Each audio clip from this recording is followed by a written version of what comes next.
timeouts aren't just for kids. In my private practice, I often see the damaging effects of unbridled anger on relationships. And men don't have the corner on this market either. Plenty of women do their fair share of harm through fiery tempers and uncensored words. So, what are some suggestions for couples who continue to weaken their relationship through angry exchanges?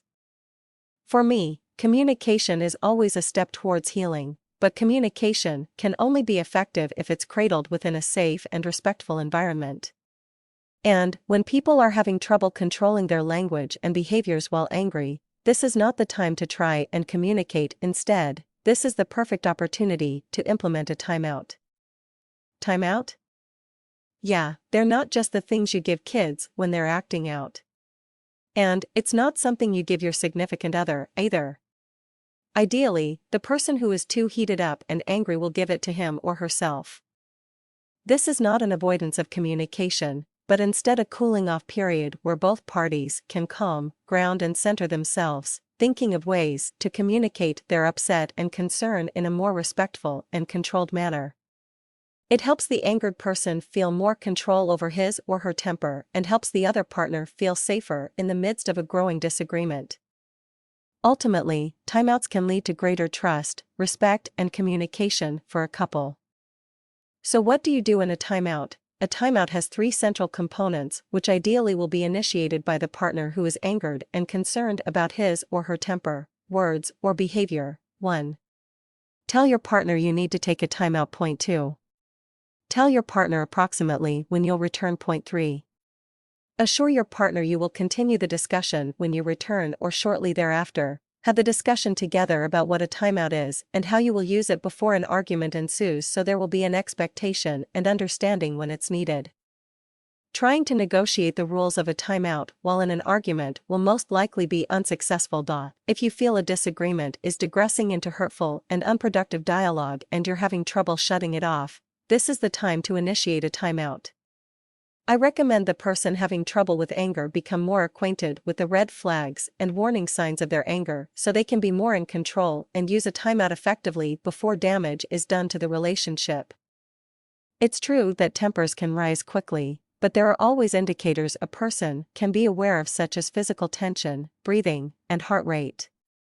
Physical and emotional changes can alert a person to remove him or herself from a situation before actions follow, such as hurtful words or even physical aggression.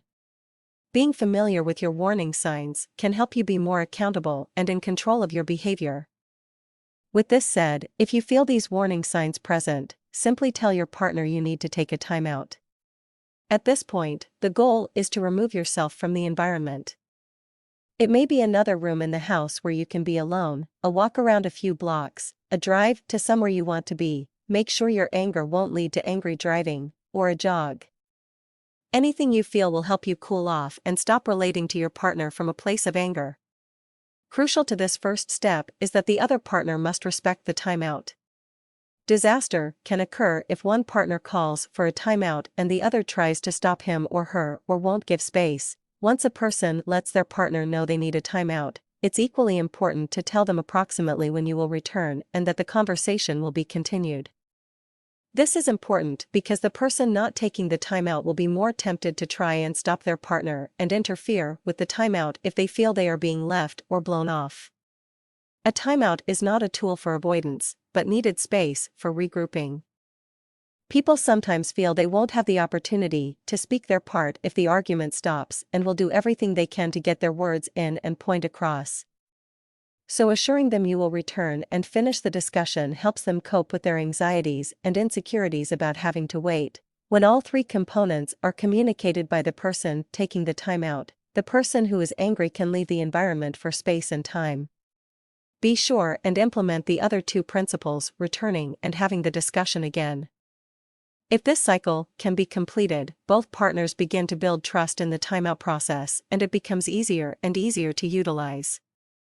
If the partner taking the timeout doesn't follow through with all three parts of the timeout, greater distrust and insecurity will most likely arise from the other partner, leading to greater resistance to a timeout in the future.